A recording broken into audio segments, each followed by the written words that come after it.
Yeah. But it is my great pleasure to welcome Dr. Marian Gamoa tonight. She's a veterinarian and conservationist specializing in wildlife rescue and habitat conservation. She holds a Doctor of Veterinary Medicine degree and has served as head veterinarian and site manager at multiple wildlife rescue centers across Costa Rica. As the veterinarian at Kids Saving the Rainforest, Dr. Gamboa leads wildlife rehabilitation efforts and plays a key role in conservation initiatives, including the Wildlife Bridge Program, which restores habitat connectivity for arboreal species. She's also a member of the National Council of Veterinary Wildlife Physicians of Costa Rica, contributing to national wildlife medicine and conservation strategies. Kids Saving the Rainforest was a recipient of one of the Sequoia Park Zoo conservation grants, and we're really eager to hear about the success of this amazing project, installing wildlife bridges. So I will turn off my video because we are kind of combating the bandwidth in Costa Rica. So I want to make sure all the video gets to go to Marian tonight. All right, hi, thank you so much. Well, first of all, I just wanted to thank the Sequoia Zoo, the Conservation Committee, mostly for inviting our organization to talk a little bit about what we've been doing in our conservation efforts here at KSTR.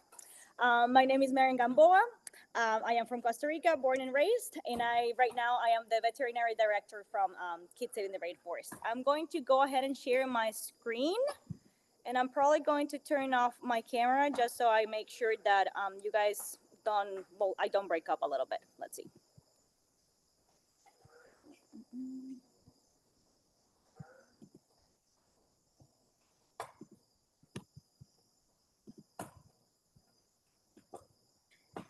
All right.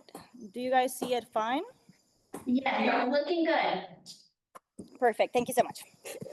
Awesome. So, well, first of all, I want to introduce a little bit about our organization, Kids Saving the Rainforest. It was founded by two little 90-year-old girls that were really concerned about the conservation around here in the area. So they started painting little rocks and doing little conservation talks for the people that were around. That's actually the reason why Kids Saving the Rainforest has that name, because it arise from these two 9-year-old girls who were doing those efforts to help the environment here. KSTR works in Naranjito, in the Canton of Quepos, in Punta Arenas. Right now, we mostly work in that area, in Garavito, Parrita, and Quepos. That includes around 4,900 acres of land area and around 63,000 acres of water area. That usually involves around 109 species of mammals and 184 species of birds. It is actually beautiful out here. The landscape is incredible. There's beaches, there's rivers, there's mountains. And since all of that is so beautiful, usually the tourism has grown a lot. That has had a very good social economic benefit. However, it has also come with some biodiversity lost and also deforestation. Something that also helps the economy right now that it's not helping with the conservation efforts, it's the agriculture. It does give a bunch of jobs to different people and it has the export revenues, but it's creating habitat loss and also the fragmented habitats. So right now, the tropical rainforest of the Pacific coast in Costa Rica, it's facing an imminent risk because it's about to disappear due to the expansion of the tourism industry, whether that is urbanization, the palm oil cultivation, and other agricultural activities that we're going to talk about in just a minute. Actually, also the proliferating roads, the housing developments, and these plantations, the palm plantation specifically, has been creating the fragmented habitats, making many of the species populations that to be declining a little bit. And actually, not only the palm plantations is not only causing the fragmentation, but it's also accelerating the loss of biodiversity in the area due to the destruction, the degradation, and the fragmentation of the habitats for the species that we have here in the country. This is directly correlated, of course, to the fact that Manuel Antonio Park, it is about to become kind of an island. That's what we call it. It is going to be like if people just build around many houses or hotels or whatever, it's literally just going to stay isolated like a little island in the middle of nowhere, and the animals are not going to be able to move from there. So usually, if it is a very fast development, it is usually uncontrolled, and it is poorly planned. This leads to destruction of the media. There is less water for us, not only for us but also for the animals. There's pollution of the waters, either in the ocean or the beaches, and there is illegal destruction of forest and the mangroves here. So, also, the roads are one of the main causes of habitat fragmentation at the moment. It not only like parts away one spot from the other that animals were using to cross. In addition to that, it is also creating collisions all the time. We receive a bunch of different animals that are being hit by cars. And usually alongside the roads, we also have the power lines, which also causes a lot of deaths throughout the year. Actually, it's expected to have, well, not expected, but it's like usually around 3,000 deaths or electrocutions throughout the whole year in Costa Rica that have made the population drop a bunch. There are other indirect threats affecting the squirrel monkeys in the area, including, the fact that the power lines are not super sustainable. We could isolate them, however, that is really expensive, or change the whole thing to underground power lines, which would be amazing, but it's very easy to say it, but in paperwork, it is really hard to actually do it. So that's the reason why also the government has been doing different strategies to avoid the animals from getting either electrocuted or hit by cars. Also, there's something that really affects that population in here in the area, and it's the inappropriate agriculture and community practices, such as feeding wildlife. There's people that are getting close to them all the time, the waste management, the lack of land maintenance. Sometimes the trees are kind of touching the electrical wires and they become live wires as well. So we are also trying to educate the people to avoid these interactions in order for the animals to be a little better. So overall, kids in the rainforest arouse from the pressing need of conserve diversity, biodiversity specifically. There's many threats in the areas, and we are actively working to mitigate all of them, or as many as we can.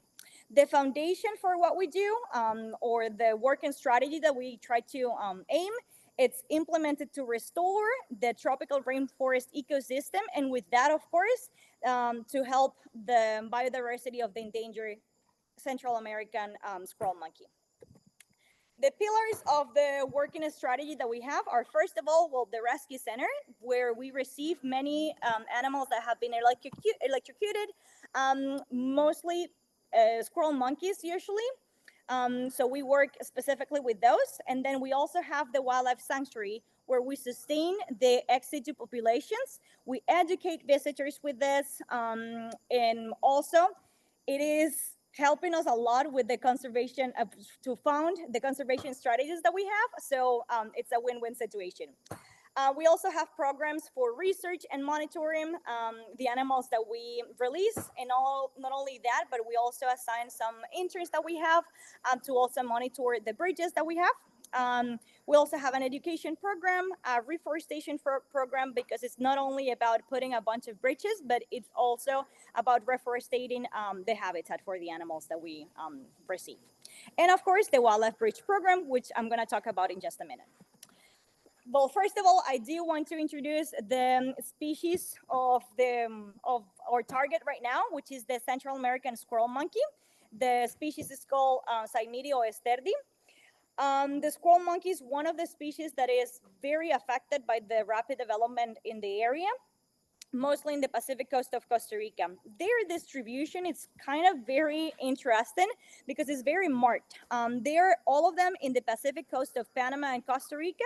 And in the country, we have two subspecies. So we have the Samirio esterdis citrinellus, which is the one in the top. They have kind of like a gray head kind of thing. They're usually up north of the Terraba River. It is listed as endangered in the IUCN Red List. And we also have the Samirio esterdio esterdi, which has a black head. They look pretty similar, but a little bit darker hair on the esterdio esterdi. The esterdio esterdi is marked as vulnerable based on the IUCN Red List. So the ranges in this little map are the light gray is the Samirio esterdis citrinellus. Right there where there's the square, that's where we're located. And we also have down in the south where the darker gray is, that's where the Samirio esterdio esterdi is located. So this one is showing the distribution range and the forest fragmentations in the area too of the Samirio esterdi. Talking a little bit about the species, they usually are a size of 30 centimeters. Of course, whenever they're not fully grown, they are a little bit smaller than that. Most of the individuals that we receive are around 900 grams. They are arboreal animals. They are usually in the middle and lower level in the primary and secondary forests and the mangrove swamps. They are omnivores. They eat mostly insects, different types of fruits, leaves, flowers, and even small vertebrates. They are really good seed dispensers. They move quite fast, and they love to just eat absolutely all the fruits that they find. So they usually are dispersing them around the jungle. They can live up to 15 years as well. The subspecies is actually endemic to Costa Rica, so that's the reason why we are focusing mainly on the protection of this subspecies, the Saimerio esterdis citrinellus, due to the fact that it's number one endangered and also endemic to Costa Rica. It was listed as critically endangered but it kind of improved in around 2008, a little bit due to in part of the efforts of Kids Saving the Rainforest. Usually it is found restrictedly only in the small pockets in the region. And right now, but for the last count of primate experts, we believe that there are around 2,000 individuals. Before, there used to be around 1,500, and they said that the population has never grown more than 4,000 individuals in the species. The wildlife bridges are something that we have helped a little bit due to the fact that the roads are decreasing the gene flow. They're acting as a barrier for the animal movements, and of course, they're being a cause of mortality because of the hit by cars all the time. That's why we have built the wildlife bridges, which have proven to be a successful tool to overcome this big issue that we've been having. That's why we chose the program as a strategy to mitigate the effects of the Central American squirrel monkey and other wildlife that they're facing in the area. So the program, it began around 2000 in the 2000s, which is only 1 year after that we were founded. So we were one of the pioneers in the country utilizing this method. We're mainly seeking to look for a safer option for navigating the trails that the animals are crossing the streets right now. Of course, it's going to widen their reach to access for more food or to even reproduce to one or the other area. Something that I really like is that we have created a mutual benefit between the Electricity Institute, which we call ICE here in Costa Rica. So we kind of like partnered up with them, and they help us so much in different things. They actually trained our staff to put some of the wildlife bridges. Most of them, they usually put them up, but it's something that we were also trained to do. So we're also working alongside with them to maintain, help maintaining these bridges, mostly because the conditions in here sometimes get quite extreme. The sun either kind of toasts the fibers, or there is sometimes due to like tropical storms or other factors that are usually putting all the bridges into a bad state. And that's the reason why we go alongside with the easy company every single month, monitoring and making sure that either the tree branches are not touching the wires, or making sure that all the bridges are in a safe condition to be used for all the animals. So it is a whole deal to identify the locations to install these bridges. We mainly use data that we have collected from either the animals that have come in here. For every single animal that comes, we ask the people to give as many details, and if they have the coordinates, even from the place that they went or they saw the accident happen, we always make them sign it. So we grab those records. There's also the community involvement. Sometimes the people kind of like make sure that the animals have been electrocuted, let's say, and they sent us the poll number. Also, the company of ISE, they have a hotline and also a webpage where you can report the post where the poll where the animal had been electrocuted. So that's a way that we help each other out. In the pictures, actually, this left one in here, it's one of the ones that was sent by one of the people in the neighborhood. They were reporting a kinkajou that was electrocuted, and this little guy on the right, it's one of the patients that we had last year. He was coming from an electrocution as well. And in that last one, it's a very viral video that went on because the monkeys were kind of like sliding down the power lines, and everyone thought it was really funny. But all of us that we work with many wildlife that gets electrocuted every single day was a little bit of red alarm. So in this slide, I have different animals using the wires to move. In the top right, we have a porcupine. We also on the left have a two-toed sloth, and then underneath that one, there's a howler monkey just laying on the electrical wires. In the last picture, there is a person from the ISE company grabbing a three-toed sloth from not getting electrocuted from the area. So how do we assess where to install these bridges? So we not only do it in main roads, but we also do it in side roads. We try to make sure that there's at least 90 meters between them. Usually there's a minimum, we ask for the minimum amount of the connection between one spot, well, for when the bridge starts to when the bridge ends. It has to be at least 500 meters of jungle. So we usually don't really connect it if it is less than that. So that's important to note. Sometimes we receive people saying that they want us to put a bridge up there. So we always go there and we check the site, not only by foot, but we also sometimes have to ride along the site just to make sure that there is enough space for the animals to be connected to. So we try to select the precise location, the precise tree even. It has a lot to do with the thickness of the rope and also how many animals are crossing. And something that is very important, we are also determining how much of the rope we need, which is usually of course the length of the place plus the circumference of each of the trees that is going to be tied up to. We are not the only ones that have been using bridges. Actually, many countries like Peru, China, Brazil, Malaysia, even Singapore, but most of the studies have been made in Australia.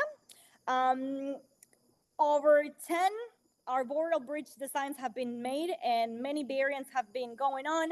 There's people that have tested single ropes, double ropes, rope tunnels, rope ladders, rope bridges, you name it.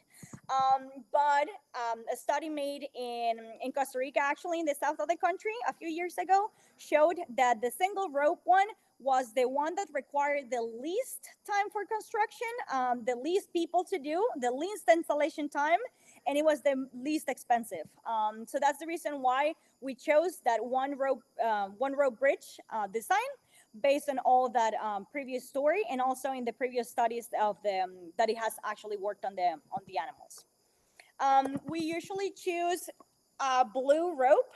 We try to make it stand out a little bit, and not to get confused with just like the green wires, but we also have a green propylenic rope. The length, as I was saying, it's usually the two selected trees and the additional of the circumference of the trees. We try as much as we can to use zip ties to tie it up to the tree. However, we have also used stainless steel clamps, and even a little wire, still like galvanized wire to put them up. To install the bridges, if they are lower enough, usually the trained staff that we have on site goes to there. What we do is at least 4 people need to go. We need 2 people to go up and then 2 people to be down at all times. We use double rope climbing system with a safety harness to make sure that our staff is also safe while doing these procedures. And if it's a little bit taller, we usually just ask the ESA company with their trucks, and they usually just go and they put it up really fast. So also, that's not the only thing that we do together with ESA. We help each other out with directly working the power line structures. We try to insulate the electrical wires that are causing a lot of deaths. Usually, even there's times that we sometimes put a wildlife bridge in there, but sometimes the wires are still exposed. So extra work needs to be done. So we work alongside with each other to make sure that we know these little details and we can prevent as many deaths as possible. So we have also tried different things to make them not go into the power lines. These anti-climbing devices on the electric poles have been seen in different shapes. This is one of the ones that were implemented a few years ago. They also thought about really big balls for the animals not to be able to reach from one point to the other. There's also things that we do together, and we try to identify whenever the trees are getting too close to the electrical wires. And of course, we help each other out with raising awareness in the community. We try to make sure that everyone understands the power line needs to be free of the vegetation. We need to try to make sure that people know that we need to avoid wildlife interaction, not feed wildlife, and of course, the proper waste management to avoid wildlife to being attracted to the areas that we live. Kids Saving the Rainforest had taught many delegations from other countries in the USA and Colombia, to be really specific, on our Wildlife Bridge Program. And we have also trained some other organizations here in the country to replicate the efforts that we've made.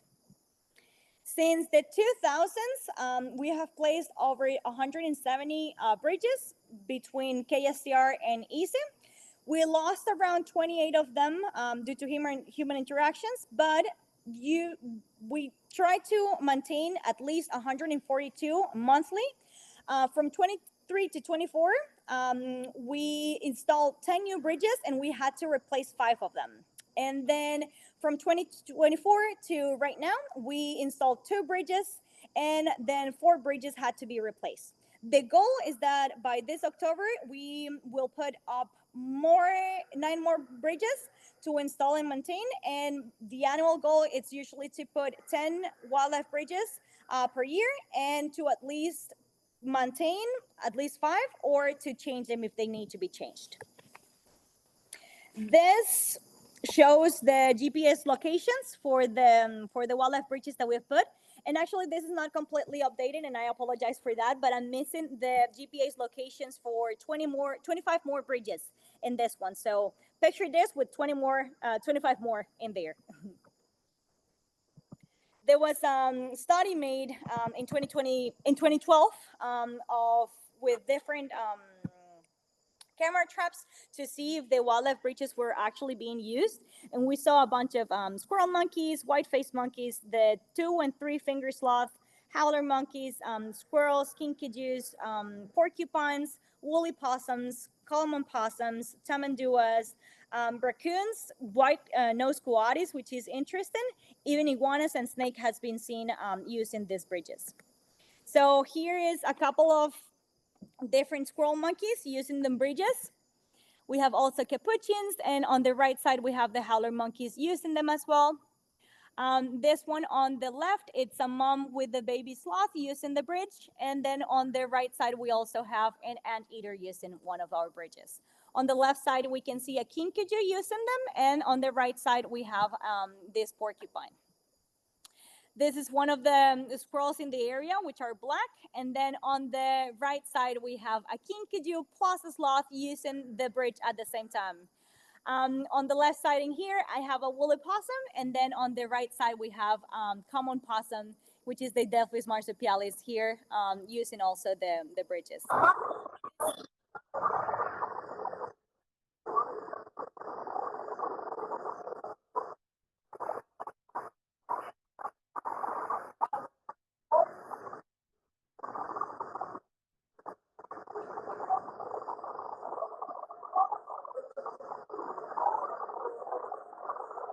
Well, this video is a little bit unusual. It's not super common to see 3 animals at the same time using a wildlife bridge to cross.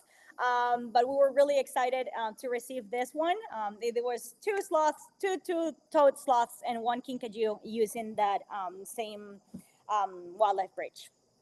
So this graphic right here shows the incidents that we've received involving either electrocution or vehicle strikes between 2019 and 2023. So as you can see, in 2019, we've had up to 25%, which was very, very high. And then it really dropped. We think that also we did a bunch of different efforts to mitigate it in 2020. So it went down to 11%. Up to last year, it has been the low, not last year, 2023 has been the lowest we have had, which is 9.21% of the animals that come into this rescue center with being electrocuted or hit by cars. And this one right here shows specifically the same from 2019 to 2023, but for the Cymedio esterdia specifically. So from the squirrel monkeys that arrived in 2022, was the year that we had the least incidents with electrocutions and car collisions. Overall, just to wrap up a little bit, the electrocutions happen every single year, every single day in our country. There is different rescue centers that try to mitigate this. However, there has to be a lot more done in order for us to stop completely the deaths from the animals in the power lines. Also, wildlife crossing instructions have been proven to be less stressful for the animals and to really help with the connectivity of one part to the other and helping the animals to cross from one side to the other. And overall, we know that the effect, well, that they help us to determine the effect of the rope bridges in maintaining the population, the size, the distribution, and of course the genetic diversity of specifically the Cymedio esterdio esterdi citrineros. Thank you so much. Is there any questions?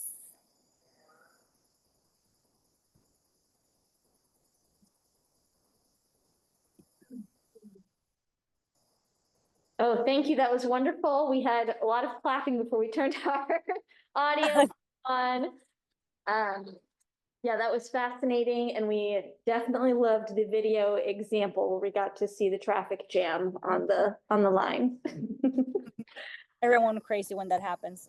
Did anyone here have questions? All right, we have a question. I think I'm just gonna kind of carry my mic. Oh, okay. So she can hear. Otherwise, I'll repeat. If you can't hear, just let us know.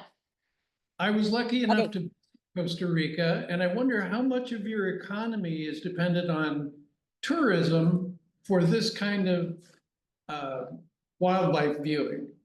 Seems large. It is quite large. I don't have a specific amount that I can tell you. I will do the research for sure and get back to you guys with the correct number.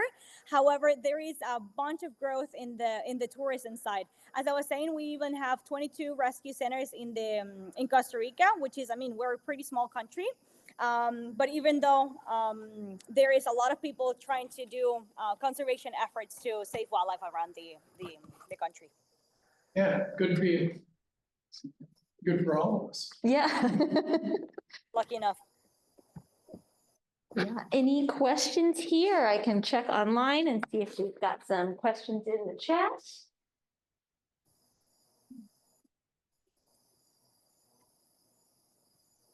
Okay, we've got 2 questions from the chat. I'll see if you can you hear me okay? Yes. Okay. Big Idol says, I could see in some of the photos, you had some rope bridges that looked as if there was more than one rope, like 2 were twisted together. Was this when you were trying out different designs? And are some species hesitant to cross on just a single rope? Yes, and that is a very good question. Actually, last year I got to work a lot with howler monkeys, and howler monkeys, they have prehensile tails. And I work with another organization, and I'm still volunteering with them, which they mainly focus on howler monkeys. And we have shown many different videos where the howler monkeys struggle so much to cross on the single rope one. So they have made another one that looks kind of like a ladder. So in the bottom one, they use it with their hands, and then the top one they just use to kind of like hold off with their tails. There is many different types. So some of those in those pictures or those videos were some of the different strategies that we were trying out. There's one that is really cool and looks like kind of like a tunnel. Some animals are a little hesitant to go in there, sometimes just because of the materials that we use. I'm not really sure specifically the reason why, but most of the animals really just go on the single rope one. Even though it's a little bit challenging for them, they have been seen to use it, many different species. I would love to see a snake using it. I thought that was really fun data to see. I tried to get a video. Yeah, that is wonderful. And when you're attaching the synthetic ropes, it seemed like sometimes you're attaching it to different structures. So are you prioritizing going from tree to tree rather than a human-made structure to a human? Yes, we are always trying to use tree to tree. Sometimes it requires to do pole to tree, but either in one end or the other, there has to be a tree. And this end or this end, they both have to have at least 500 meters of just jungle in order for us to put it. There's some people sometimes that call us in to put them up in their houses or their hotels to go straight to guide the animals to go straight into their houses to help tourism a little bit. But that's the reason why we go and we assess every single spot that we are going to put up a bridge. That makes sense. Is there a form of punishment for people who touch wildlife? I moved from Hawaii, and it's a crime to touch the seals and the whales, and you will get charged and caught if you post it on Instagram. Are there repercussions? Yes, it is illegal. However, it is very hard to keep track of the people that do it. If there is, for example, a tour selling this type of activities, it gets shut down kind of quickly. We try to do it as fast as we can. However, if there is a specific person just doing it, it is really hard for the government to just be on top of literally everywhere, because everywhere you go, you're gonna find at least one wild animal. So it gets a little bit tricky. Everyone wishes like it would be really punished as right away as possible. And even when the tourists come, we try to tell them all the time, all of the little guidelines to be able to like be an eco tourist, a good tourist. But either way, it gets really challenging with those, even like besides the efforts that the government does. I hope that at some point it will get a little bit better. I have another question kind of layered on top of that, and just from personal experience, living in Hawaii, us as residents there would take it upon ourselves to educate tourists that you don't touch the turtles. What is the overall like temperature of the locals there? are they vocal in letting tourists know, like, don't touch them, or are the locals very comfortable with animals and touching them themselves? Well, usually they are very aware, mostly in these areas that are so grown by the tourism. So we are trying to save as much as we can the little land that we still have. So most of the people have been educating themselves a lot. I can speak about this area specifically. We have done a huge effort to work with the community and to let them know what to do and what not to do. And every single person that I have in here in the Kids Saving the Rainforest, I try to educate as well. But most of them of the people in Costa Rica usually do. There's some, of course, that are not in the same boat, but hopefully at some point we'll get better at education from even when people are a little bit smaller, like in schools and stuff. Sometimes it's not like a main thing that they teach, and I think that in Costa Rica it's a really important thing to do. You know, like it's a really biodiverse country, and at least you're gonna encounter one wildlife, one animal throughout your life. So I think it's very important that that we increase our efforts in education. When they're little. But usually, yes, the people try to stop the tourists. Sometimes in a nice way, sometimes not in the best way, but they try. Cool. And every year, I'm sure you all are reaching more and more people, and they're telling the people that they interact with. So that message does spread. At some point, it will be hopefully no one. That's a question. Doesn't polyethylene degrade in ultraviolet light? Is that part of your maintenance program? Would you say that again? Sorry, it kind of cut off. Do you have to replace your ropes from sunlight breaking it down? Yes. Oh, some of them get really, really messed up. Mostly capuchins, they are crazy, and they sometimes rip them off a little bit. Not only this, but they gonna get toasted. I like to call it get toasted by the sun. And sometimes we have to replace a couple of them because they were there was a tropical storm, so it kind of like literally snapped their bridge in half.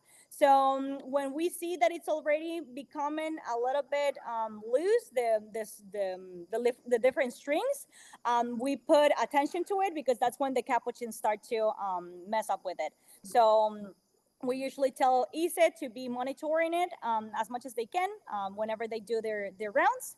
And yeah, that's one of the reasons why we would change it. Mostly weather conditions and capuchins. What's the name of this animal? Capuchin. Yeah. Capuchin. What is that? It's a monkey. The white-faced monkeys, yes. Okay. And the subspecies name was citronella? Are these the animals that rub that into their fur as an insecticide or prevention? Most of the monkeys that I've worked here in Costa Rica, we only have 4 species. They mostly do that. I've seen them doing it with very smelly leaves, like lemon leaves. They usually just rub it around. And the 4 species that we have, I've seen them doing it. Why? So anti-mosquito. Oh. People say that it's like a natural repellent for them, but I feel like they also like the smell. I don't know, they go crazy. Even like when you rub it around their cages to do a little bit of enrichment, they go insane for it. That's great. Wonderful. Any other questions or comments? This was just fascinating. We loved getting to see so many photos and also just the collaborative nature of what's going on with the organization, with the power company, and really making it a community effort. Is that kind of collaboration always leads to better success here as well in the United States. So it's great to see it working well and seeing the program expand. Thank you. Thanks. Thank you so much. Thank you guys so much for the space.